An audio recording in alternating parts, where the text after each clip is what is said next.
pre-mission, it's kind of an interesting experience for me with my pre-mission, because being raised in an LDS family, just kind of knowing that a mission is something I always wanted to do, something it's always there in my mind of I always wanted to do it. I always knew it was something that I was going to do.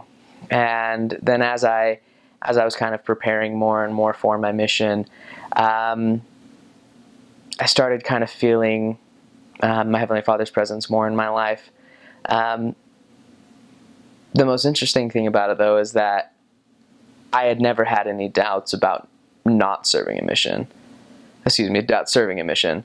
I've always had that firm testimony that I was going to serve a mission. But then as I was getting closer and closer, I started having those deep, deep feelings of, it's maybe you're just going to feel down. I was feeling depressed. I was just feeling sad, but I still knew I wanted to go. But then just kind of praying and sincerely asking my Heavenly Father to comfort me, he was able to comfort me and say, these times and these moments will happen, and they'll continue to happen even on your mission, those moments of sadness, those moments of maybe even a little bit of depression. But if you know what you're going out there for, if you know you're going out there because you love this gospel and you love your Heavenly Father and you love those people you're going to serve, then that'll make everything better. That'll make everything fall in line for you. The Ghana MTC was an experience. The food, the culture, the language, even though, I'll talk about it a little bit later when it comes to the language, but when I first got to Africa, for one, the plane ride, it got my ears all clogged up, so I couldn't hear anything anyway. But when I got there, I could just hear them all. I knew that they were speaking English, but I didn't believe it.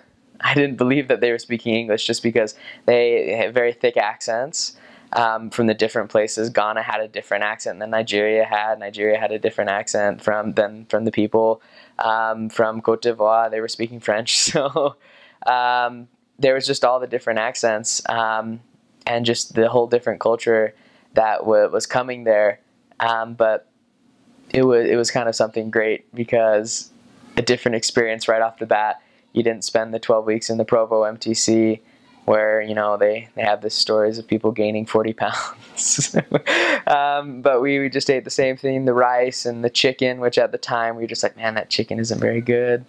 But then we missed it later on. But the MTC, it's a different experience. It was a great experience, being immediately put into a different culture from all the different people, different accents was the funnest thing for me.